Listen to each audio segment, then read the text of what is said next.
by the Spirit, the Couples for Christ very own talk show. I am your host for this afternoon, Brother Noli Manuel, and we welcome you to this new milestone in Couples for Christ. 36 years of Couples for Christ is never an easy job to do. So how did its members make it? What happened exactly all throughout those years? How did the Lord manifest to the lives of its members? There are so many questions, dear brothers and sisters. But first, we are about to know what really is Couples for Christ. When was the birth of CFC, and what are the practices being done by this organization? Today, we will know the culture of Couples for Christ, its practices, and their lives that greatly shape the organization. Of course, with God as its core. So here with us to talk about more about the culture of Couples for Christ, we have Brother Roquel Ponte and Brother Manny Garcia and Sis Ditas Garcia. Welcome. Thank you. Thank you. Okay, since we're talking about the world of CFC now, and given that you're both members of the International Council of Couples for Christ, for our viewers now who are watching, okay, first we want to know what Couples for Christ really is. So maybe Brother Manny and Sis Ditas, you can share to us a bit, okay, what Couples for Christ is. Well, Couples for Christ is a family life renewal ministry. It started in 1981. We were part of the first 16 couples that were invited by a covenanted community called Ligaya ng Panginoon. In January of 1981, we were invited to attend a Life in the Spirit seminar in one of the homes of its members. So that was where CFC started. So before, brother, it used to be a ministry, or right away? No, CFC didn't exist at the time. We were invited to attend a Life in the Spirit seminar. We didn't even know, I personally didn't even know what it was all about. But together with my wife, we were invited by our godparents who were members of Ligaya ng Panginoon community to attend this LSS. So when we attended this, I didn't even know how long it would take. So we just attended in obedience to our godparents at the same time. Diba talagang nagawa ng mga ninong at niya? Yeah. So maybe Titas can fill in some. Yes. Yeah, we were invited by our ninang. Sabi niya, this LSS is purely for couples. Sa couples lang ang in-invite nila. Meaning, sister, married couples? Married Yeah, couples, married couples. yeah. Married Okay. couples lang. Okay. So, noon ako, okay, pero si Manny, ayaw niya. Kasi yung LSS na yun, ginagawa every Friday evening. So, meron siyang novena nun pagka Friday. Oh, novena. Interesting yan. Novena kay San Miguel. Anyway, so, ano siya? So, sabi niya, hahatid kita. Doon na lang sa kotse, pumasok ka sa loob. Ganun nga ginawa namin. So, I stayed, I entered, I attended. Siya naiwan sa car. Later, nakita ko siya, katabi na ako. Oh, sabi ko, bakit nandito ka? Ang daming lamok sa kotse. So, the lamok, thank you lamok. And he attended that LSS. So, yung LSS na yun, 8 weeks, 8 Fridays. 8 Fridays. Would you believe, wala kaming absent. Oh, wow. Alam mo kung bakit? Yeah. Sa akin pagkain. They were serving us not just snacks, but it was, I think it was catered. But kasi nasa bahay din ang setting. Bahay ang setting. It was a very social setting, not ultra religious. I mean, you feel comfortable because the common was attend this. It's not. In fact, when I didn't even know that the first person giving the talk was a priest, Father Snyder, and he was very spontaneous in just telling us about loving God, things like that. So we enjoyed it actually. So, And no. since then, Brother Manny, what happened? So, you said earlier, nagsimula sa 16 couples. Actually, we were into houses with 8 couples each. They just joined us Okay. together after the 8th week, and we had this fellowship, and that's why we got to know that besides us, there were another 8 couples. So that was a total of 16 couples. So dalawang magkahiwalay pala na Yes. grupo yan. Okay. both Interesting. Ligaya ng Panginoon was the one who started it. And then that was in January of 1981, and from January, we finished it, I think, the end of February. And then after that, almost March, I think. And after that, we were just meeting once a month. Mhm. Remember at the time there were no cell phones. So they would Oh, call us, 1981. call us and just ask us to meet together. It started with fellowship, just getting to know each other. And then eventually the Ligaya ng Panginoon guys were giving us monthly teachings. No? But it was nothing formal until in June of 1981 the lap leaders decided to organize Couples for Christ, and that was the birth of Couples for Christ. Okay. So, when it started, hindi pa talaga Couples for Christ ang tinatawag. It was not called anything. It's just bringing together married couples. Yes. Tapos 8 weeks, tama ba, Sister Rita? 8 weeks na you listen to speakers. It's basically the CLP entity. It was talking about God's love, who is Jesus Christ. And then we're already grouped. We have groupings already. Already groupings. So we share already our So, lives. yeah, talking about starting CFC, who really started Couples for Christ?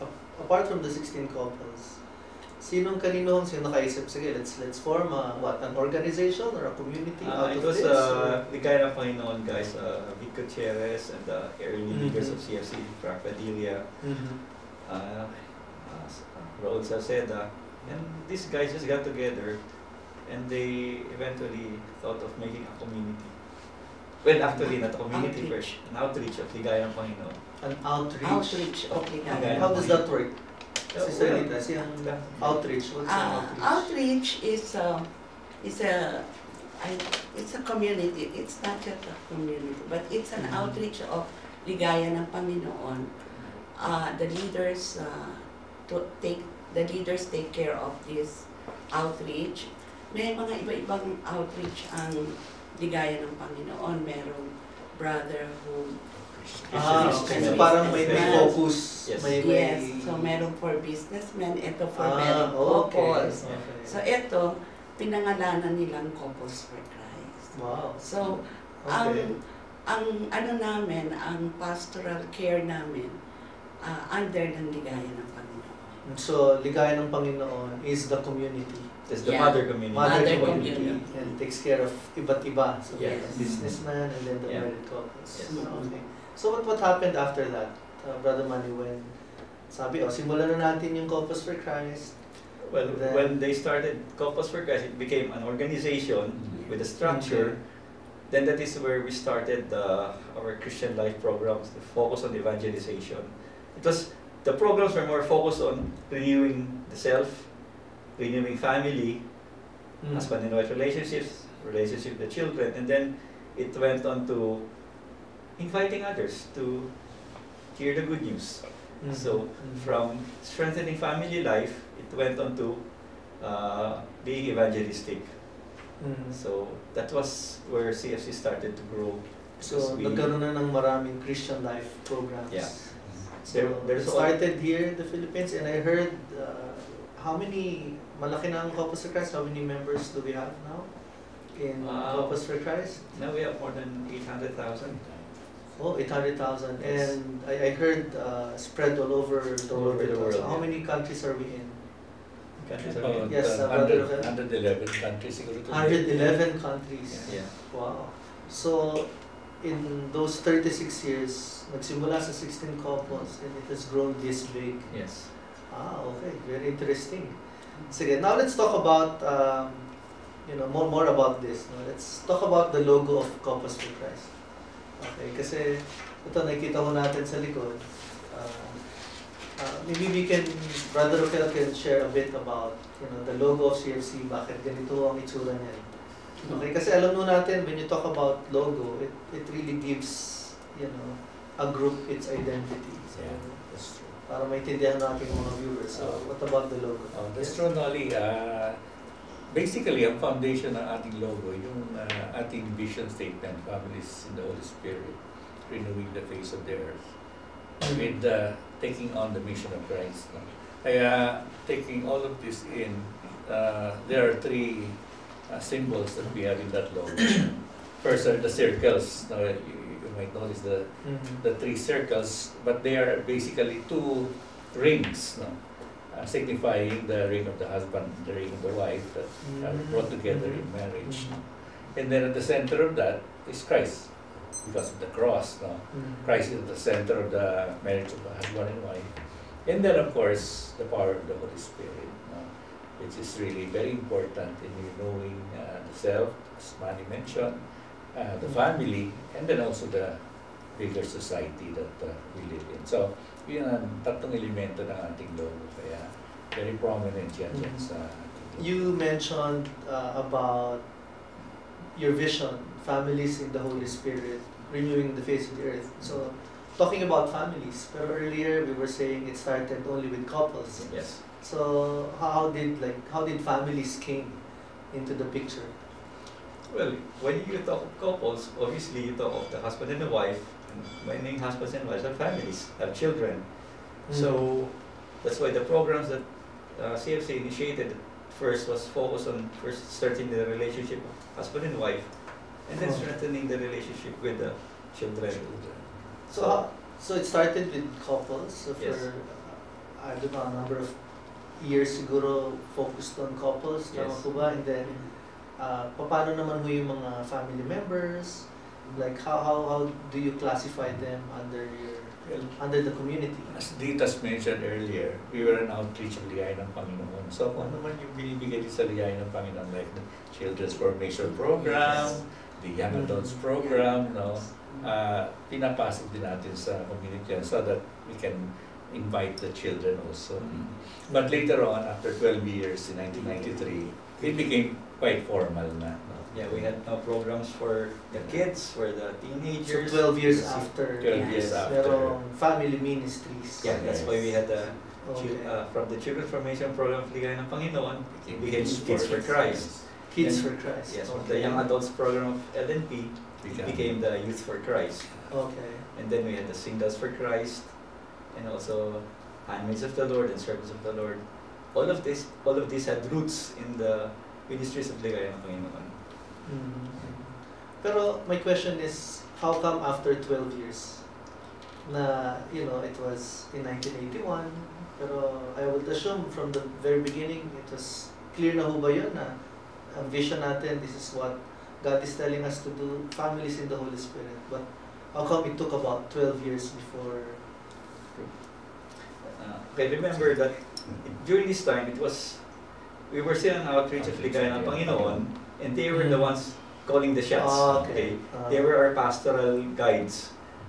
But eventually in 93, Ligaya ng Couples for Christ decided to be an independent community apart from Ligaya ng Panginoon. So, so ngayon, sariling community yeah, na. before So we it's were not an anymore outreach. an outreach. Yes. Okay. So when it became Okay. an independent community with its own structure, with its own administration, then that's where we, Okay. When was this, Brother Manny? in 1993. In 93. 93. So it was the same year na Couples for Christ started various family ministries. Yes. Okay. So previous to that, it was Yeah. just whatever the programs of Ligaya ng Panginoon was, we were just following it. Yes, that's true. That's true. So talking about family ministries, medyo interesting because they come in different shapes and sizes and colors. Colors, yes. So nandito rin sa likod natin yung mga iba't ibang logo nila. Yeah. So maybe Brother Roquel or Sis Ditas and Brother Manny can share a bit. Ano ba tong mga, I think you mentioned about 5 of them. Yes. Starting with Kids for Christ, Alin ho ba rito yan? So, Well, yan yung tinatawag natin sa Corpus Christi community na womb to tomb ministry. That from the beginning of life, no, Yeah. the baby is cared for in the family, but at age 4, no, then they already have a own and they own their community life na Yeah. through a particular ministry, no, like Kids for Christ. No. And this is from ages 4 to 12, I believe. No? Yes. Tapos, Okay. kasama dun sa young ministries kung as tawagin young as natin. 4 years old pala. Oh, young as 4 years old.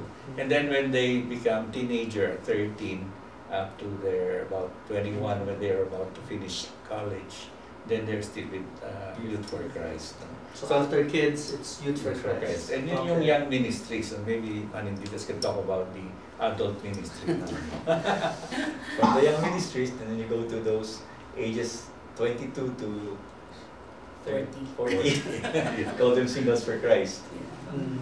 And then we have what we call the adult ministries, but these are not the end ministries. We have Mhm. Handmaids of the Lord and Service of the Lord. You mentioned Okay. earlier about their logos. Yeah. But for example, the SFC logo is a single ring, still with the cross and the Holy Spirit. All of Kasi these, wala pang yeah, asawa. all of these actually are focused on CFC. That's why we call them CFC Youth for Christ, CFC Kids for Christ, CFC Mhm. Singles for Christ. Mhm. So it's all under Campus for Christ. And for example, the KFC is little children around the cross. Yeah. Still, it's a community of Campus for Christ. Mhm. How about the Handmaids of the Lord? And Handmaids Servants of the Lord were our members. Well, they are adult members, female adult members, who sometimes their husbands are overseas, or maybe they're widows, or maybe they're not married, but have reached a certain matured age. So they become part of this ministry. Same with the So servants yung of the mga Lord. hindi nakakapag-asawa. Hindi nakapag-asawa, Oh. iniwan ng asawa, namatay ang asawa, Okay. o nasa abroad yung asawa, So yung handmaids is for the women. Okay. and the servants of the Lord are for the men. But Mhm. we're transitioning the servants of the Lord from just being the bachelors or the widowers to being a full-fledged ministry for men of Campus for Christ. Very interesting kasi buong pamilya talaga, no? Yeah. I like the term womb to tomb. So from at age 4 years old all the way sa...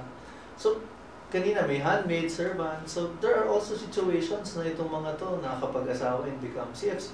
Yes. And probably vice versa, yung mga CFC members natin na, you know, not for anything, pag namamatay yung asawa, yung partner. So talagang as long as you live, you have a ministry na you can be a part of. You have a community that takes care of you Mhm. in a particular Interesting. ministry. Galing. So, before we continue, ano naman, medyo personalan naman. No? Because although Brother Manny and Sis Ditas, you shared earlier a bit about how you joined Corpus Yes. for Christ, nakakatuwa because you're actually part of the first group who started Corpus for Christ. So, maybe this time we want to hear from Brother Roquel. And maybe baka gusto nyo pa akong dagdagan yung kwento din ninyo kasi gusto ko naman marinig yung side ni ano dahil nagdunubina daw kay San Miguel.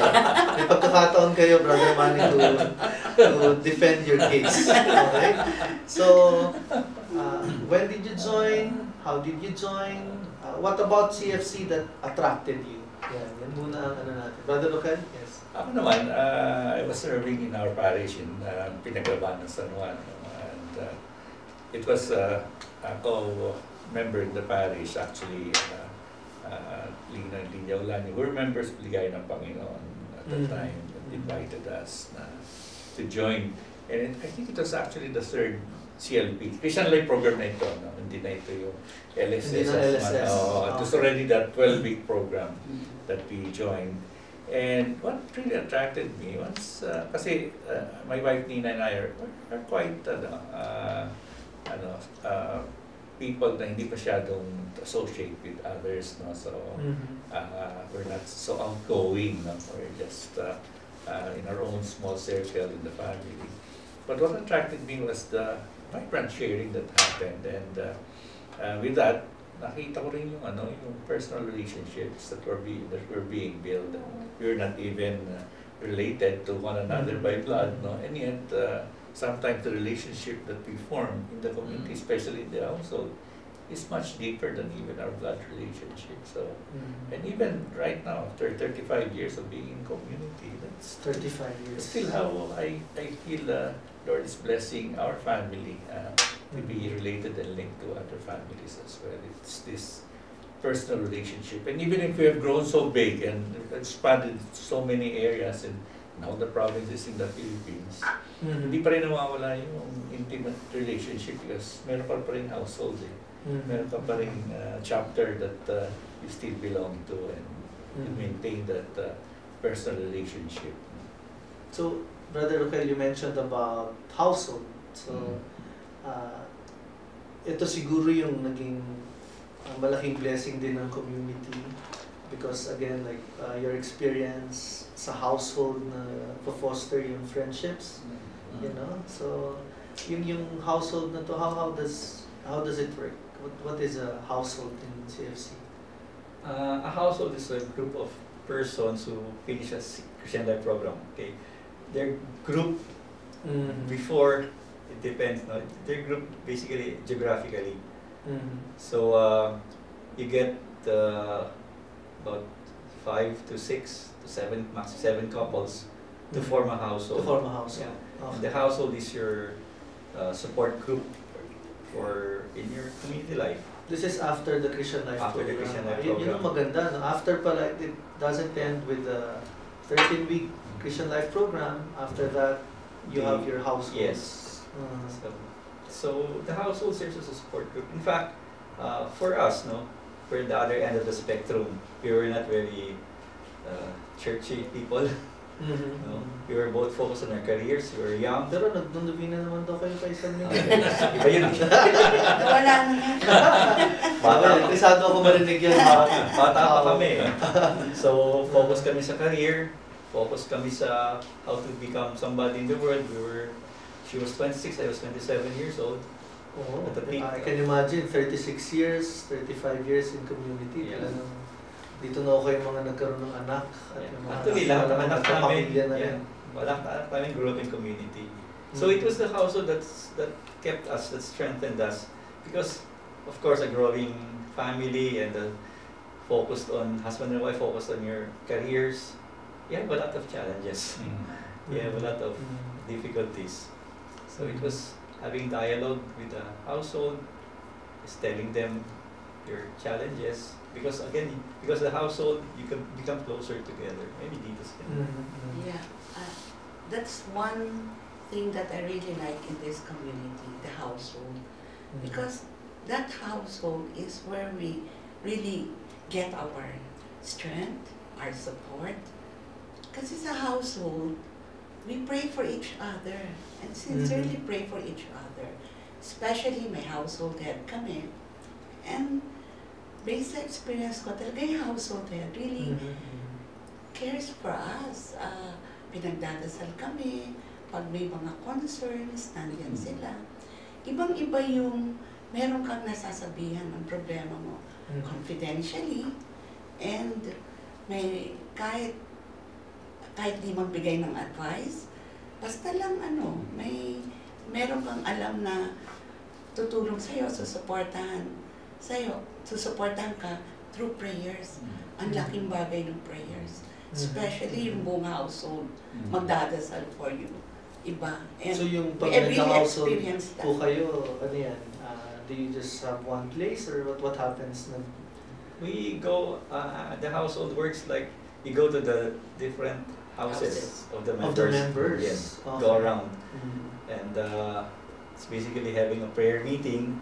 You praise and worship God. And then you have sharings. Sharing. Okay. Yeah, and you have food. Yun siguro ang pinakamaganda doon. Yun siguro ang pinakamaganda doon, yung food. It's one of the things that we enjoy. Even if you look at Facebook, most of the members always have pictures with food. So talagang ito yung mga elements somehow that kept this community growing. Yeah. You know, It's a apart fellowship, from yeah. praying for one another, Mm. and then yung sharing, which I think very essential, lalo na sa mga mag-asawa. Kasi lalo na ngayon yung challenges ng mga mag-asawa. Talking about challenges, si Brother Roquel, siyempre mga career people kayo eh. So, how do you balance that? Ano yung challenge nung eto ka, wanting to be part of a community like Couples for Christ, hinihinging maging faithful sa asawa, I would presume. Ganun ano, talagang pinaglalapit yung mag-asawa, hindi lang yung mag-asawa, pati sa ibang mga may asawa. But how was it? Ano yung mga personal challenges niyo, Brother Roquel? Well, sa umpisa, parang sabi ko nga doon sa nandito sa akin, parang hindi ka mo kailangan yan dahil mabait naman akong tao. Nakakakuha na ako ng impression ngayon. And then sabi ko, wala na masyado malaking problema kami mag-asawa. No? But later on, I really saw how the hand of God was leading me. And it was not naman an overnight transformation. Over time, no, you see that ang ganda pala nito, ang ganda pala to be committed to a life like this, to be more faithful to your spouse, to take on your parenting role in a very serious way. No? And then also, to be part of a group of people that is also participating in the renewal of other families as well. So, doon na yung point ng evangelization. And so, at the point, siguro mga 5 years into the community, I felt that I didn't need to make a deeper commitment. And so I really pray that the Lord will give me that grace to be more committed. And then, unti-unti, binigyan ka ng mga leadership roles, so we become more committed, maybe sort of forced into it. No? But later on, there was also the call to full-time, to being a full-time missionary. And after joining Couples for Christ in 1982, maybe 1990s, I felt that call, and I really made a decision together with my family to work full-time for Couples for Christ from there on. Full-time, meaning? Yes. Resigned from my job, from my career, and just be part serving of the community? Serving the community. Because at that time, the community was also expanding. It was tremendously expanding. In the decade of the 90s, we were doubling in number. No? And so there were really need of people like Manny and myself, together with others, to leave our career, our corporate jobs, and just dedicate ourselves to serving the community. Serving the Lord through the community of Couples for Christ. So when you join Couples for Christ, or if any couple, I would say, no? Kasi yun ang gusto kong next na itanong kay Brother Manny and Sis Litas, who can join Couples for Christ? Kasi from what I'm hearing, si Brother Roquel, okay naman ang buhay, mabait, taong simbahan. Kayo rin naman ho, dahil kay San Miguel kayo nag-novena. May pagkakataon po kayong i-kwento yan mamaya. But I'm interested, how do couples join this community? Okay, how do they become part of this? So nakikita ko, hindi lang pala dun sa mga, kasi I would presume okay naman na yung buhay mag-asawa. So hindi lang pala to sa mga okay na. Hindi lang pala to sa mga medyo hindi okay yung pagsasama. So maybe you can expound on this. Paano ka nagiging, how do you become part of this community? Well, any married Catholic couple can become part of Couples for Christ after attending to the entry point of the Christian Life program. Okay. Then after that, for me personally, I found a community that besides being a support for us, married life, it's a community that you develop a deeper relationship with the Lord in para sa akin, a very personal way. You know, I grew up in a Catholic schools ever since, a very good Catholic family, but it was very catechetical. Here it was experiential, more experiential. That God is somebody that, Lord, I need this, or Lord, please help me with this. And you experience miracles. You experience a lot of things being here. I mean, and I guess even transformation, no? Yung nagbabago talaga, katulong yung bago. It's different. So, you mentioned married couples. Paano naman yung mga, sabi no, may mga irregular unions? Can they join? Kasi paano ho ba kayo nag-iimbita sa CLP? yung mga kaibigan lang ho ba ninyo, or how do you bring people to your Christian Life program? Well, we start with our friends, of course. Okay. Invite them, you know their background. So, and then eventually we go to the parishes, invite people to the Okay. Christian Life program. Mhm. So you will have people who you don't know their background. Oh, yan yung ano, paano So- ho pagka may pumunta doon sa Christian Life program na regular union, nagli-living, for example, paano ho ang... Well, pag sa Christian Life program pa lang, walang problema. Maski na regular union dyan, we let them attend. Okay. Baka Okay. the Lord can speak to them through this program. No? And after that, when we find out that there are regular unions, then we try to help them out to be able to fix, if we can fix it. Yeah, maraming kaming na-experience sa Christian Life program. Meron talagang nag-live-in.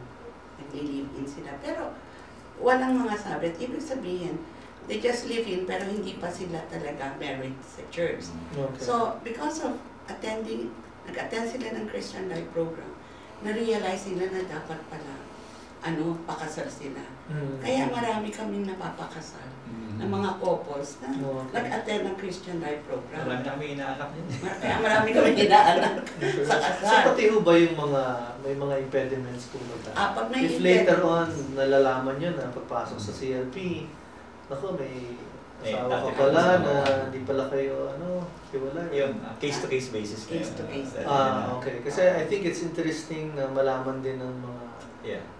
kasamahan sa community na this is what CFC believes in. Yeah. This is really for couples who really want to renew their Yeah. relationship as husband and wife. Yes. We ask help from the priests, from the Yeah. parish priests, and we ask help from other people. Yeah. So wala namang mga criteria po in terms even of edad, Wala. walang mga ganyan when you join Couples for Christ. Wala naman. Okay. So they enter the Christian Life program or CLP. They finish the entire 13 weeks. After Yes. that, they're placed in a household. Yeah. Tapos kanina, Brother Raquel, you mentioned about teachings. So how do you go about the teachings na yun? So apart from the household, ano yung mga teachings na Yung bawat member ng Couples for Christ goes through a regular formation track. In fact, if you're a member of Couples for Christ, you have a 4-year track of teaching. Parang formation track? formation track. Okay. So parang nagiging progressive din yun. Sa first year, we talk about the Christian Life program, then yung covenant, why is it important and how to live it out. Mhm. And then, ang pinaka-follow-up nun ay yung marriage enrichment retreat, which sa sharing ng maraming couples na nakasama na namin, napaka-impactful sa kanilang marriage nun.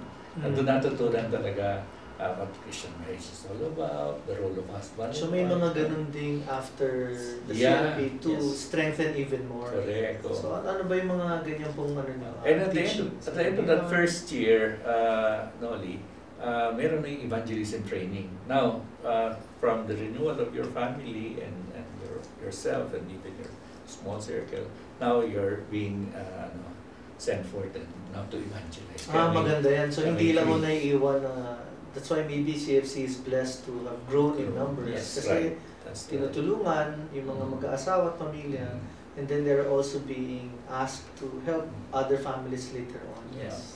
Kaya continuing din yun, Noli. And even for leaders, meron din tayong leadership track. So, that's being implemented so that they can also be better leaders. Better Paano ho ang, pastors. tanong ko lang, paano yung, since you mentioned about leaders, paano ho ang mga leaders sa CFC? How do you refer to them? How do you train them? Or paano ba pinipili yung mga leaders ng Couples for Christ? Well, as you go through the formation tracks, you can spot people you think you have potential. So we ask these people to go through a leadership training. Like for example, if you spot somebody who can become, we call them household heads, the one who leads the household. So we ask them to go through a household heads training program. And then it's progressive, as Raquel said. From household then you have a bigger unit, so we call it the unit leaders. Ano naman po yung unit? A unit is composed of about 4 to 5 households. Of 7 couples each. Yeah, 7 couples each, 6 Okay. to 7 couples each, and then you form a unit. And Okay. then from the unit, you have a bigger group, which is composed of about 5 to 6 units. Then we call it a chapter. Oh, so malaki pala. Yes. Okay. That's why most of the leaders in Couples for Christ really are training a big group of people, not just 5 or 7. It starts with that, but eventually you'll be handling a bigger group, and you're the pastoral person in charge of them. Mm-hmm. So you guide them, and you become a pastor in a true sense. So we have a lot of chapters in Yes. the Philippines and outside of the Philippines. No? Yeah. Pero meron pa ho ba after chapter? How do we situate our members? Kanina you mentioned about yung geographical. No? So Yes. kasama ho ba yun sa Yeah, consideration? kasama yung geographical. Kasi most of what I'm talking about is mostly geographical. Specific Mhm. area, you have the households, the units, the chapters, and then a bigger group is called a cluster. Cluster. Yeah. Okay. So mas malaki na Mas pala. malaki yan. And then you have the biggest group of all, it's a sector. Okay. Wow. Yeah. Medyo interesado ho ako dun sa apart from the household. So kumbaga po sa isang buwan, Sister Ditas, how often do you meet? And what do you do in a month's time? Kasi parang ang impression ko, you're blessed with so many tools, you know, para mag-grow. So how do you do this? Like in a month's time? What happens Well, basically in CFC? Yeah. We started with once a week we meet as a household. Once a week? Once Okay. a week for 3 weeks yun. Kasi yung Mhm. isang week is our prayer meeting, chapter Mhm. prayer meeting. Usually, it was held every first Friday of the month. Okay. So that's our chapter prayer meeting, and then every So week, lahat-lahat na pala yun, Oo. sasama-sama. every Okay. week we meet as a household. So Mhm. that's how Mhm. we do it. So there's assemblies, and then there's also teachings. Yes. Tama, ano? Okay. Sige. Very interesting because, you know, yung community of Couples for Christ is really blessed with, you know, not just numbers, you know, yung dami ng members, but I see that a lot, like kayo po, you've grown also in community in terms of your faith, even service to others. No? And, you know, before maabot yung ganyan, I'm sure, sabi nga kanina, may mga teachings, formations. So ngayon, I want to us to talk about yung basically kultura. Ano ba ang way of life ng isang Couples for Christ? Yan, no? Yun ang gusto natin. We start siguro with with you know, your prayers, your worship. We'll start with worship. Ito madalas kong naririnig. Ano ho ba yung worship na yan na ginagawa namin sa Couples for Christ? Ayan. How ba ang dynamics ng worship na yan? Sa Couples for Christ kasi meron kaming covenant card, no, that encourage you to pray at least 15 minutes every day. So that's the start. Covenant card. It's a Okay. covenant card. So every member gets Every that. member. Hindi per couple yan. Per Each- member. each person. Each person. member. After Okay. kasi after yung sa Christian Life Program, tatanong naman nila kung gusto mong mag-commit sa community, sa Couples for Okay. Christ. Okay. So pagka nag-commit Pero I would ka, presume most of the time naman nagko-commit yan sila. Yeah, most of the time. But And there then are they will- exceptions. Maganda, at least you're actually giving them that option. yeah, and then we're given this covenant card. Sa sign namin, no? Okay. So the covenant basically tells you what you're supposed to do As a as a member. CFC member. Yes, yes. Parehas din ho yan sa leader. Basta as a CFC member, Basta CFC. covenant. Para siyang operating manual ng isang Ah, isang ah. makina, gano'n. Okay, and then the leaders, you know, how do you monitor that? Na nagagawa ba ng member natin to or Sa household. sa household? Sa household Leaders. Kasama Minsan- sa culture kasi dyan yung mga one-to-ones. We Mhm. schedule one-to-ones with our members. If you're a couple, we pick another couple. Then it's just schedule a period or a time where we can just talk about things in community. Okay. So, ang sinasabi ni Brother Manny, apart sa household na lahat kayo, meron din ikaw kung household head ka, sabi ng Sister Ditas, kailangan mo rin i-meet bawat Oh yes. member mo. Yes. So, it's usually per couple din yan pag Yes. nagkaroon. Yes. Okay. Ito naririnig ko lang ho para at least sa mga viewers natin, ano ho ba ang tamang term dyan? One-to-ones or one-on-ones? Or ano ba ang... One-to-one, semantics lang. Since we're talking about culture here, so Yeah. Usually one-to-one. one-to-ones. Yeah. Okay. But of course, pag couple, paano yun? Two-on-two ba tawag doon? Actually, one-to-ones pa rin. Kasi One-to-ones pa rin. talk to the husband, the wife talks to the wife. Okay. And I guess kasi nga, couple yan. Pag Yeah. couple, you considered one. Yes. No? Interesting.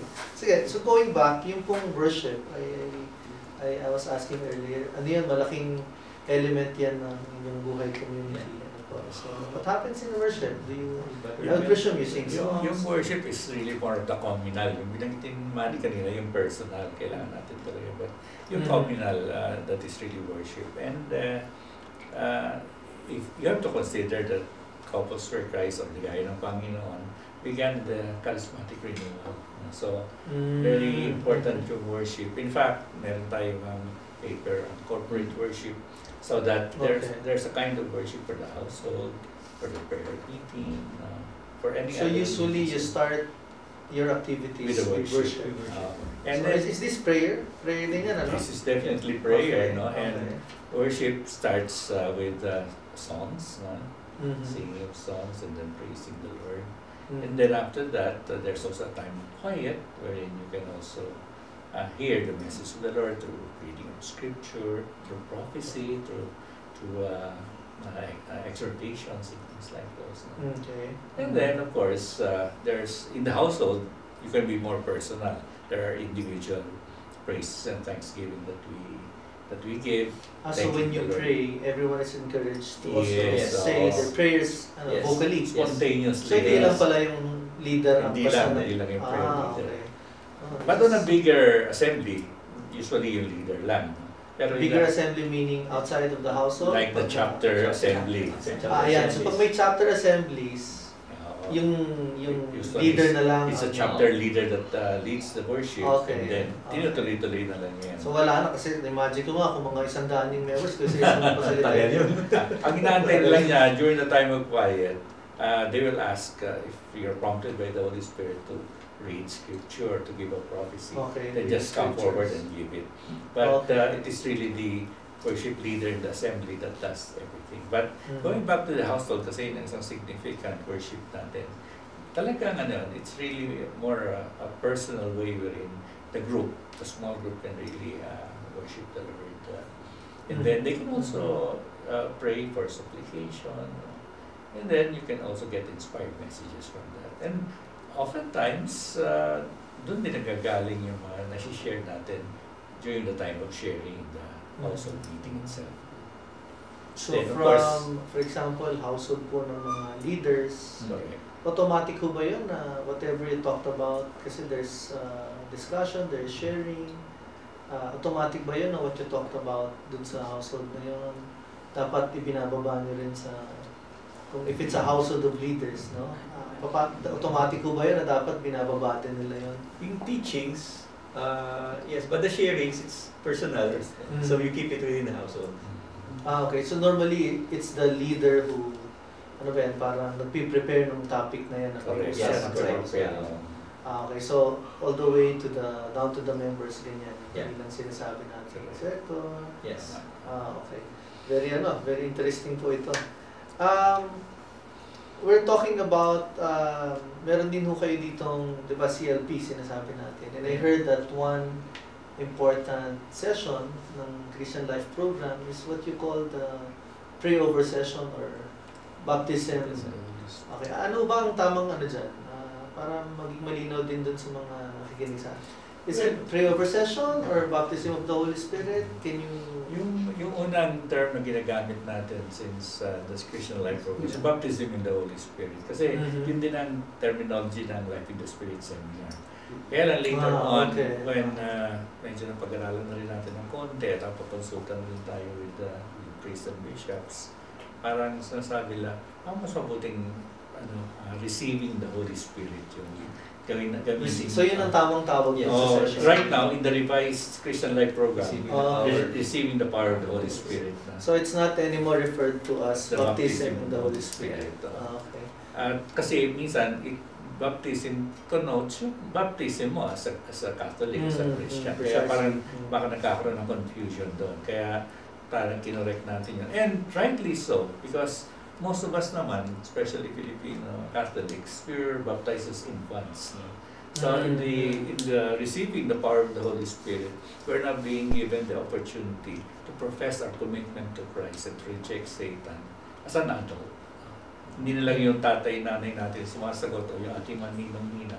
Pero tayo na yun, na profess ng ano natin kay Lord at saka rejection of Satan. So that's part of the Christian life That's program. part of the Christian Yes. Life program. It's the Okay. beginning of the third module of the Sige, Christian medyo life pag-usapan mo natin yung Christian life program because a lot of people are interested to know ano talaga din yung mga nangyayari dyan sa... You mentioned it's a 13-week Yes. session. Every week ko yan, ano, na nangyayari. And what are normally yung mga, anong meron sa Christian life program? Pag halimbawa ako, sasali, pumasok ako dyan, what can I expect? What's in the Christian life program? It's basically catechesis. So, just remembering what we have been taught about. If you came from Catholic school, what we have been taught about in our religion class, something like that. But this is the process that we go through here is more personal. For example, you go through the first module, it talks about God's love, who is Jesus Christ. It's Okay. more focused on a more on a personal type of sharing.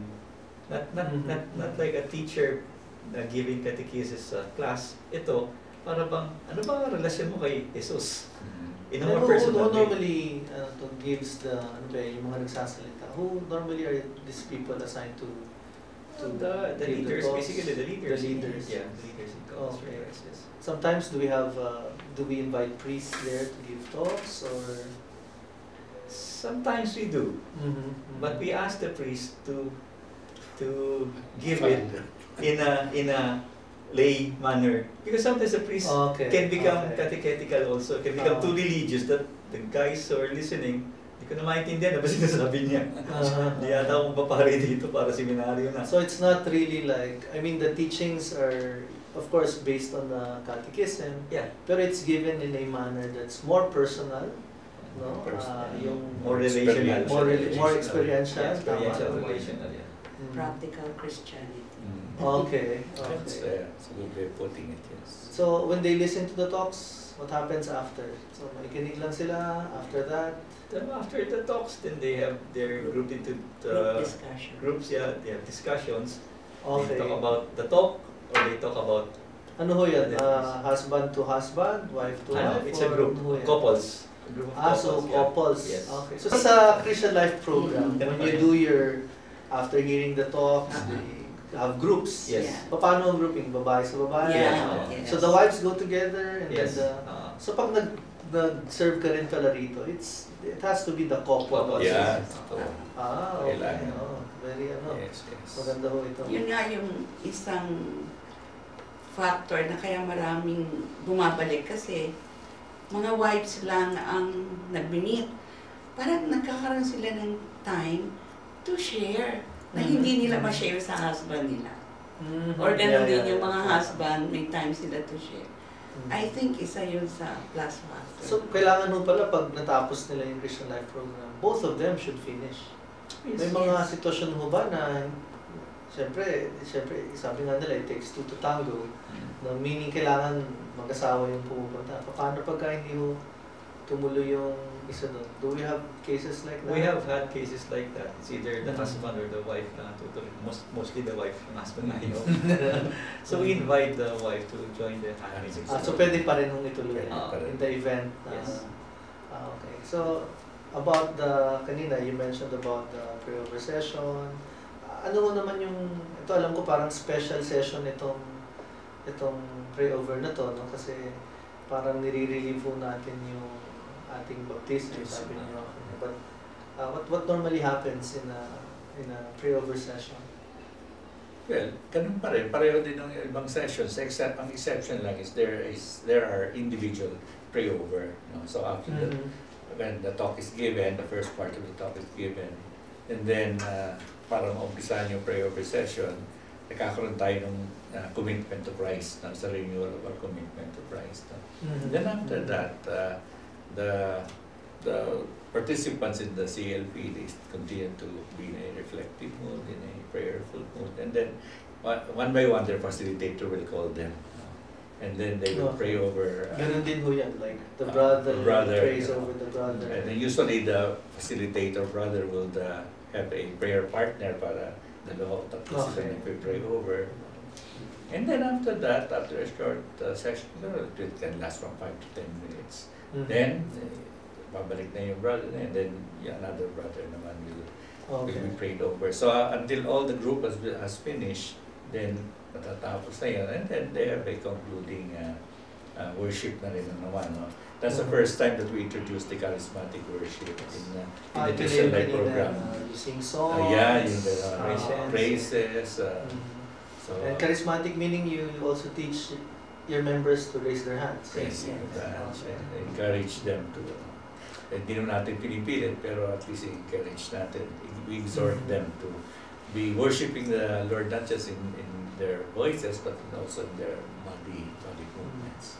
Sister Ditas, you mentioned earlier na may part in the Christian Life program where you are asked to commit whether you will join a CFC or not. Kailan ho ito nangyari sa Christian Life? Is it kasabay ho ba nito yun na pagka naipagdasal sila? Hindi pa. Talk. 12 na. Talk. Talk. Last talk. So the last talk. The last Okay. Commitment. Sa commitment na yun. Okay.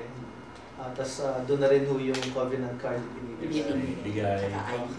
Balik lang ako dun sa Yeah.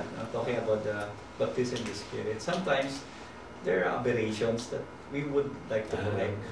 One is one of the aberrations is that they ask people to wear white. Ayan, narinig ko yan. It's not necessary to wear Oh, white. Oh. You can be decent in any Yeah. clothes that you. Pero was there a time, Brother Manny, na ganito ang... Kasi ako, I'm wondering where it came from. Kasi siguro may pinanggalingan. That's why some of the members would, in fact, insist on, you have to be wearing white. Yeah, actually it came from those joining Couples for Christ sometimes come from the different communities. Other communities. So Okay. whatever they have learned from their community, they bring it in. Mhm. So what happens is that aberrations come in. For example, wearing white, using sacramentals like holy oil, So, salt, hindi mo- okay. salt, things like that. These are not the culture of Couples for Christ. They're not bad, but it is not Couples for Christ. So okay. that's why we are trying to correct some of these So it's not aberrations. necessary na they wear white, No. It's when you do your pray-over session. Yes. Okay. And Like those you mentioned about It's not anointing also of necessary oil. to have sacramentals in it, like the salt, the holy oil, the salt, and I remember May mga crucifix, ganyan. The candles. or the candles. No, it's not necessary. It's just that it's a praying for the power of the Spirit. You know. So So sometimes it's basically prayer. it's a prayer. Prayer. So sometimes there are no needs for theatricals for it. But since you're talking about prayers and also, are there situations in Couples for Christ na, siyempre ano rin yan it's a spiritual so do we encounter that? Yung mga possession or any, do we encounter, kasi spiritual battle mo Well, siguro not really possession, but Okay. disturbance, Disturbance, which okay. probably just needs prayer for deliverance. Mhm. Maybe the oppression is more physical or more psychological, rather than really possession. I have not heard of any incident of possession really. Mhm. Yeah, but disturbances. Disturbances. When you do your Christian Life programs, kailangan mo ba there's a priest around or may mga... It's not necessary. Kaya nga, but what's important is the team leader must be there who's also mature in the faith in the culture of Couples for Christ. And then, meron pa rin siyang supervising unit head para nag-oversee yun so that any aberration, any disturbance, ma-address ka agad before it gets worse. So when you do your Christian Life program, yung mga nagsiserve sa I'm sure they undergo training. Oh, yes. Ano yung mga importante doon? When you serve in a Christian, ano yung mga importanteng part ng training? Kumbaga. I think the most important part there is to be spiritually prepared. Spiritual. Because it's spiritual battle. Spiritual. You're taking territory away from the evil one. So how do you do that in CFC? How do you prepare spiritually for anong mga, do we encourage them to do confession? May mga, Yes, we ask the team to hear mass, pray, Oh, I think that's Yeah, very yeah. important to Even, note. even no? fast, no? Yeah. Fasting. Fasting, okay. And then confession, all of Yes. that. Yes, the sacraments, yeah, very important. to the sacraments. Yeah. Sige. And then after that, they become members. They join the household. Yeah. Yes. Meron lang akong konting mga tanong about household. Kasi I believe that, kung tama po ako, no, that CFC is a man-led community. Tama, ibig sabihin, we really want or empower the husbands. Tama mo ba yan? To being the head of the family, to take the lead. Tama ko ba yung Yes. ganong impression about Couples for Christ? Okay. If that's the case, ano ho yung nagiging role ng mga wives natin dyan? Kami, we Yeah. really support the husband. Support means we really pray for them Yan. to become Magandang good, marinig ko natin yan. good leaders. Mhm. Madalas ko po ito share sa community na Yeah. kami mga wives, hindi kami ang household head. Okay. Hindi po kami household head. Ang Okay. household head po, yung mga asawa namin. Mhm. Naman, the husband ang household head. Mhm. Kaya nga po, kaming mga wives should really be prayerful for them. At madalas po, ang role namin, kami tumutulong sa mga administrative work. Kasi meron nung mga administrative work din na ginagawa. Mhm. Like for example, yung directory ng mga members. Yan. Mga importante. Names, Mga birthdays. wedding date. O yan, Yeah. papaalala. Minsan. Mhm. So, ganun po ang role namin. Okay. But of course, not limited to just doing the administrative. Yeah, Yeah, not limited. very important din Yung- sila dahil talagang we complement each other. In fact, we call each other the pastoral team. Pastoral Talagang So the tulungan. husband and the wife is a pastoral May, team. may kanya-kanyang role na Mhm. nagko-complement with each other. There's a teaching So, about that. so very important. Very Also pati yun, important. napag-uusapan mo yan. Yes, Natuturuan din natin sila. Okay.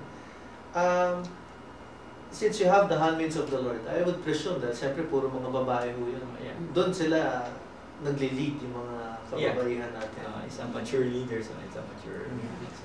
But in CFC, Sister Ditas, apart from yun na, giving support, what else ang nagiging support nga ng wife to the husband? Especially, I guess, kanina you mentioned about inaalagaan ng mga husband yung husband, inaalagaan ng mga wife yung mga wives. Okay, so, paano ba yan? Equal but not the same. No? Nire-recognize natin na yung pong mga lalaki ang head, but the wives as a support, but also doing your own, kumbaga, ano ba yan, yung pagpapastor sa mga asawang babae. Well, ang tinuro sa amin sa Couples for Christ, ang pastoral head ng wife is the husband. Okay. Husband. Okay. So, yung mga wives sa household, yung wife ng leader, support sa kanya by taking care of the wife naman nung sa household, but not necessarily doing pastoring for them. So kami, for example, interesting yan. yeah. Magandang maging malinaw ho yun. Opo. So kami, So hindi pwedeng may sariling plano yung wife ay, hindi. at sariling plano tong husband. Ay, hindi. At pinag-uusapan din po namin yun. Sa pastoral team. Yes, Ah, as a okay. pastoral team. Yes. Very interesting. Na-mention din kanina about fellowship. I believe that's an important kasi Brother Roquel was sharing about fostering friendship. You mentioned about food. Okay? Marami hong tao dyan attracted sa food. So, in your household, you also do that, no? Sabi niyo nagbabahay-bahay. Paano ho ang dynamics nun pagdating sa pagkahanda ng pagkain? Nagsishare-share ho ba yan? Or, at bakit ganun? Bakit ganun ho ang nangyayari halimbawa sa CFC? Yung food kasi is hindi naman yung food ang importante, din yung fellowship. Okay. Kaya lang hirap kung puro usapan lang, wala man lang kinakain, wala man lang naiinom. Oo nga, na-imagine ko yun. Hirap yun eh, tutuyo ka na lang muna. So, makain ng Parang So yung food becomes just a tool, no? to bring To people bring together. people together. Okay. Actually, it's one of the things that takes a lot of time because if you go to a household na puro naman sharing lang, iba natutulog eh. Pero yung sa food, it's a time for everybody to just be themselves, enjoy each other's company, and just again tell stories, extension of the sharings. And the food becomes a tool. And para Hindi yun ang sentro. Hindi naman. Para na hindi man magastos. Before, sinabi namin para simple lang. Kaya lang that is subjective eh. Simple. Kasi if you're a guy who's very rich and can afford a lechon every household, Yeah. that's not a problem with you. Mhm. But so to even the playing field, you just ask people to simple lang. You just have a simple. Well, some before, sabi nga nila, one solid, one liquid. Yan. Gusto kong itanong mo yan kasi naririnig ko yan. Eh, Ano ba yung one solid, one liquid? Sabi ng iba, tubig at yelo lang yan. pwede rin. Kaya lang, Kultura ho ba yan ng CFC? Well, kultura or not. Pero basically, ang importante, have simple food. Yeah. Yun lang. So Not it's to not put it as one necessarily- solid, one liquid. Not Okay. necessarily. Maybe it's expressing it, pero it's really more of a simple lifestyle. Mas gusto natin ma-foster. It won't be a burden to the people na magpapakain sa iyo. Hindi Okay. sana maging burden yun. Dapat Yeah. when they serve anything, dapat yung joyful din sila, hindi sila burden. Kasi pati kakain joyful din. Appreciative siya, hindi yung pansit lang to. Ito, naririnig ko rin ho ito. Ito ba, kultura ho ng CFC? Yung pagka may mga nagsisharing daw, after nun, isang palakpak lang. Hindi. Depende mo ba sa ganda ng sharing? Hindi kultura ng CFC yan. Okay. Kaya Galing, magandang mga... galing rin yan sa ibang communities na... Diba? Meron nung ganun, Yeah. after mag-share, isang bagsak. Actually, hindi. Kami ni Roque, we never grow with it na ang sharing sa amin is after you finish your sharing, yung household din kasi ang nagta-traffic eh. O tapos ka na, siya naman. Siya na. Wala nang palakpak. Okay. Kaya lang may Maganda to. ibang community na Malinaw gano'n na po. ginagawa, ipinasok sa CFC at naging uso. Pero yun nga, again, to correct it, So it's not really part of our culture. Tama yung sinabi ni Brother Manny, these things are good, but they are not ours. it are ours, yeah. That's it. Yun hong pagka nag-household, napansin ko, bumibilog ho kayo. Is there anything significant about it? Na kailangan pag nag-household, Bumibilog sa... yung pag magkakaharap kayo, Ah, because I heard that in some of I have CFC friends, at yung iba, naglalagay ng altar, doon sila umaharap. So ano ho ba ang kultura ng CFC when it comes to that? Yung iba, naglalagay ng crucifix sa gitna, and then that becomes the center of their household. Ano ho bang sinusunod ng CFC, and how is this significant, you know? all of these were add-ons actually. Because Mhm. before, you just come together, you don't even need an altar in the middle. Just come together because we assume that God is present in our midst, Even without the sacramentals. even without the sacramental. So Okay. we just do our thing. We worship God, we pray, without all of this. Because the challenge there is, what if yung tao wala siyang altar? What if wala siyang pambili ng kandila? No? It becomes a challenge. So it's very simple. Just go together, having God in your midst, and praise God, sing your songs. Wala naman yan eh. So wala naman yung dapat nakaharap sila sa east, sa west. Wala Or naman. yung, I guess somehow yung that shows also the intimacy of relationship. Yes. So, pero magdadasal kayo, dapat magkakaharap kayo. Yeah. Na I would presume. Yeah. Now, you also have a practice in community called Lord's Day. Yes. So, Brother Raquel, you want to share? Ano ba tong... Before that, gusto ko lang Yes. before I forget, one of the things that sometimes some of our brothers and sisters are doing when praying over the food is they raise their hands. Mhm. This is also not a culture of Corpus for Christ. I mean, we Okay, come yan, sa together, household kasi kumakain. we come together and pray we pray for the food, for the blessing. Mhm. But we don't pray over the food. Yeah. Yeah. We just, So, hindi po naglilayhan sa fried chicken. Hindi. Baka bumangon eh. Sana dumami. O kaya dun sa dinuguan, Yeah. sana ganito. So, walang ganong wala. kultura. Ah. Okay, so it's good at least na na-clarify po. Yeah. Now, when it comes to the, thank you for that, Brother Manny. When it comes to the Lord's Day, ano ba to? Ano to sa, how important is this in the life of CFC? Well, yung Lord's Day, well, yung format na it starts on a Saturday evening, no? That you do your prayers, and usually you do it at home, or sometimes in the chapter wherein there's a gathering. Usually, when we end the CLP, towards after the commitment day, then there's a Lord's Day celebration.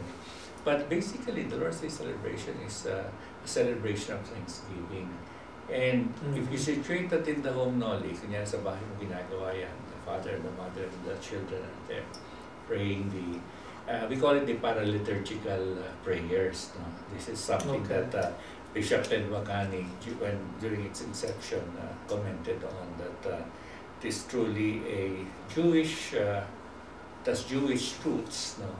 But it was already a Christian paraliturgical celebration. And what basically we do that on Saturday evening in the prayer is really prepare for Sunday Eucharist, no?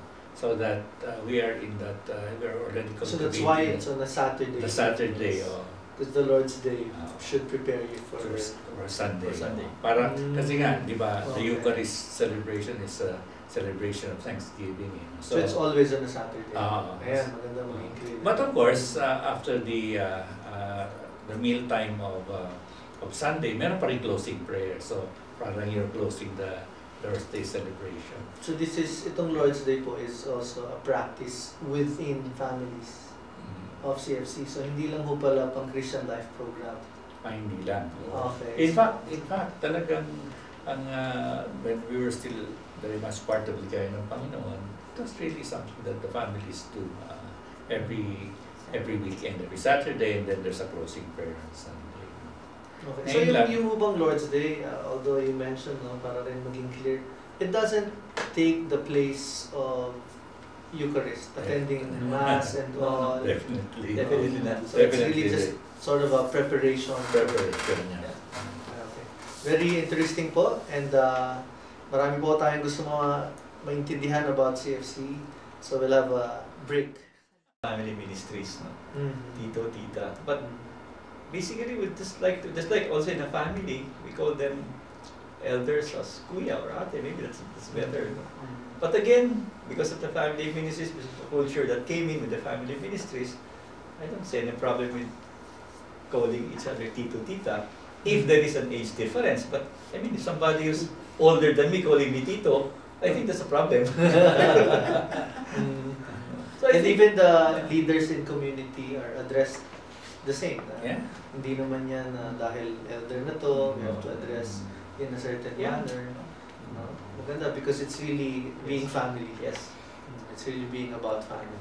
We're not so with titles, no. Even in our international council meeting, we call each other with our first names rather than Mr. Chairman or Mr. President. Oo nga naman. Yung iba, ganon, but we try to influence them to be really more friendly and more personal. Okay. So it goes the same with young members of the community. Yeah. You know, like I believe yung pag-bless po, no, that this is very Filipino. Yeah. So anything, this is to show respect or Yeah. reverence Yes. to the Yeah, No problem you know, with it. something that's acceptable sa community. very acceptable.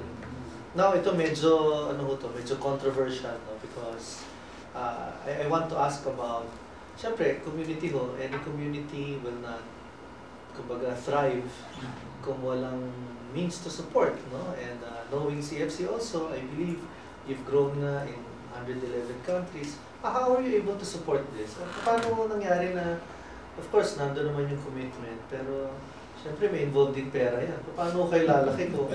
Sino ang gumagastos dito? Yan ang mga magandang masagot po natin. Well, in all these years, 36 years now, the community has existed to the generous and free will voluntary support of the community members. So And then, So the members themselves give. early on in the first year formation track, especially after the Covenant orientation, meron tayong teaching on financial stewardship.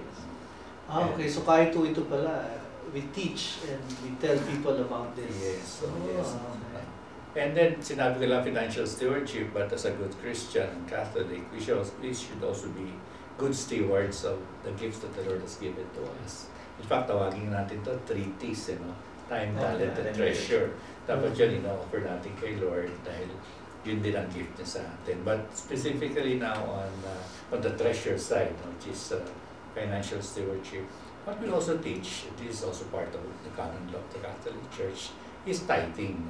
And when you talk about tithing, by its very definition, it's a tenth of what you earn or what the Lord has... Yung gross o net? yung gross and net, hindi tayo masyadong nag-equable. But basically, what we have learned in teaching is, it is really net after tax. Pero, again, galing sa puso noon, hindi mo na kailangan kwentahin. Is it done per couple or per individual? Or usually, as a couple. As a couple. As a couple. Sa bagay, because they're considered one. Yung mga anak namin, ayan, nagbibigay sila on their own, no? Okay. But as a couple, we give our tithe as a couple. So ano ho yun? How regular do we ask our members to? Oh, it should really be regular. At least every month we should be giving regularly. Yeah, we encourage them to give every month. And we teach tithing, but again, it's not a requirement naman. No? Kumbaga, there's a way of, so we monitor, pero we don't really, I would say that yung pinipilit sila. Pinipilit. People don't give, so that's okay with us. So what we try to help them grow, in financial generosity. Kasi when we are able to grow in financial generosity, then parang na-unlock na rin yung other things that are needed in your life so that you can be more blessed. No? Because indeed, para sa akin, and I'm sure Manny and Titos can also attest to this, no? When we are faithful in our tithing, then hindi nagiging, the more blessings come, hindi nagiging problema yung finances. It's a very good encouragement. And then siguro, one more, you need to clarify. You give your tithe, not just to Corpus Christi, no? You can also give it to where you draw also life from. So, like the parish, pwede ka rin magbigay doon, no? But ang parang guiding nga namin doon is wherever you draw more life. And I believe we draw more life with community, kaya we also give more to the community, but we also give to our parish. And then normally, ito pong mga tithes ng mga miyembro, what normally happens? Saan ho ito ginagamit? Well, it's used for evangelization, administration, basically the life. Evangelization meaning the Christian Life Program. Yes. So maganda. So pinupondohan ho natin. Yeah, for missions, Missions. and for the support of the community. So basically, it supports the life and mission of Corpus Christi. So, Then we also send missionaries abroad or in the province. So yun, kailangan din natin yun to finance that endeavor. Itong mga tithing na tinatawag. Pero paano naman ho yung do we give financial support to members? Is it through tithing ba? Or halimbawa, pagka may mga namamatayan mo, or struck by a calamity, Buti na itanong mo kasi yung teaching natin ng financial stewardship has 3 elements. One is tithing. Second one is resource sharing. Resource sharing, pagka medyo kinakapos yung kapatid natin, tutulungan natin, bibigyan natin ng loan na interest-free. No? Then kung makabago na siya, makabawi siya, pwede niya, ibabalik din niya yun. So that you can also make that available to others. But there's also a third element also, which is almsgiving. Yun talaga, nakita mo yung kapatid mo na talagang walang-wala at talagang napana, no? Then, ikaw naman, meron ka naman, so you share it. And then, you don't expect any maganda ho ito. So talagang the totality of a person, Yes. not just being husband and wife, but the totality tinutulungan talaga ng CFC. Alam mo, Lodi, regarding this, maganda isang tagline na ina-adapt natin sa Work with the Poor natin. Where caring and sharing happens. No? So talagang dito natin try papakita na meron tayong concern for each other. And You mentioned, Brother Rafael, about helping the poor. Yes. So, ito ho bang kasama itong sa tithing? Do we give this also to the poor? Or in the same way you mentioned about giving? Or is this on top of whatever members, I would presume, are asked also to contribute for your mission to the poor? So, we also contribute to the mission to the poor separately, and usually it so is iba ho yun talaga over and sa- above over and above your tithes. Yes. Yes. Maganda ho, at least clear. So it's really, of course, it's really about the generosity of God, Correct. you know, Yes. na nire-reflect ng bawat member ng Caucus for Christ. So, wala na ho tayong time. So, maraming salamat po for, joining our talk show today. And thank you for really being generous. Sabi nga ni Brother Rochel, not only with your treasure, but I think more importantly, your time. Yeah. To share your experiences, yung giftedness of the community of Caucus for Christ. So, any last words? I'll ask Brother Rochel, anything you want to say to everyone who's watching us?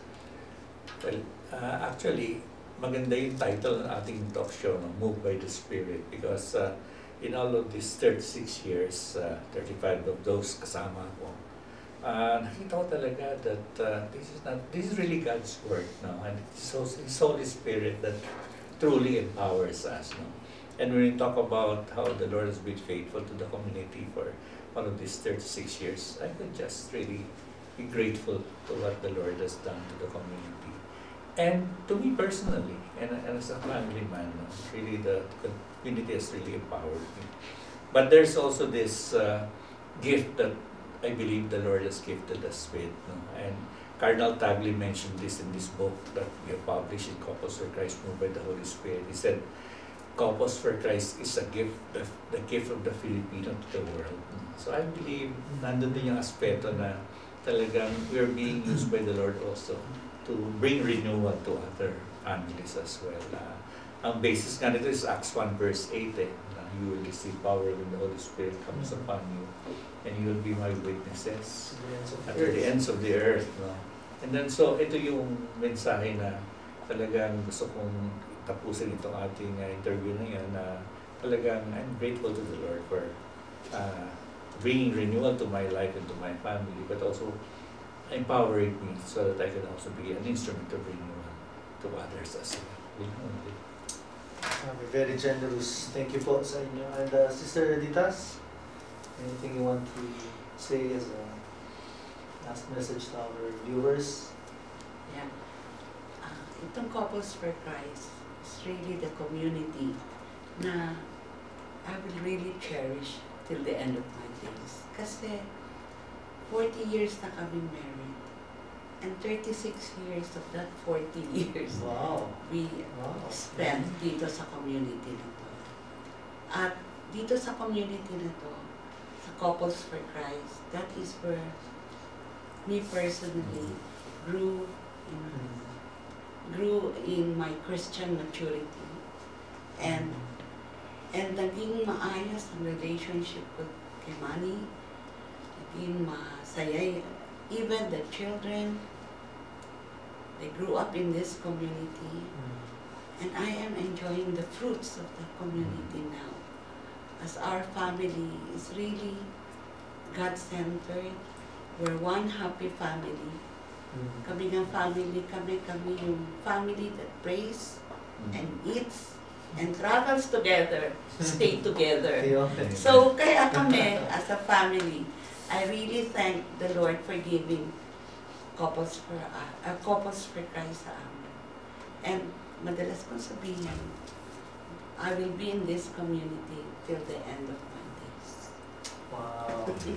Very wonderful. Nakatuwa naman. And of course, Brother Manny. Yeah. Ako, I see Couples for Christ as a gift. A gift not just to the world, not just to other families, but specifically for us. It's a gift that we were able to have a personal relationship with God.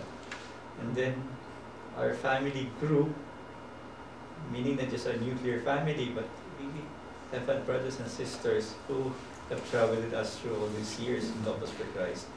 And I see that this gift has to be taken care of. We spoke about culture earlier. Maybe that's one of the reasons that God has given us this culture, so that this gift can be nurtured. And I always say that it is the Lord who formed Compass for Christ, using men, using communities, but still the Lord. And because He is the one taking care of Compass for Christ, He's the one who formed Compass for Christ, and continues to form the leaders, I believe that He will use this community more powerfully, especially in bringing people closer to Him and families closer to Him. Again, that's what our Ephesians said, your families in the Holy Spirit will remain the face of the earth. And I believe that until that comes to pass, Compass for Christ will continue on to be the Lord's tool. And I believe that in spite of the maybe challenges that has happened to us, God will travel with us and be with us always. Amen. Amen. Thank you very much sa inyo. And to all our viewers, tatlong bagay ho yung napulot ko dito, tatlong G. Okay. CFC being a gift, to the world, and out of the generosity of God. And I believe CFC has grown over the period of 36 years because CFC members remain to be grateful to the Lord. So we want to again thank you, our guests, for this afternoon. Thank you for generously giving and sharing your giftedness. We are truly grateful for your presence. So maraming salamat, Brother Roquel, and of course to this lovely couple, Brother Manny and Sister Ditas. And we hope you enjoyed today's episode. Again, this is Brother Noli Manuel, and this is Moved by the Spirit.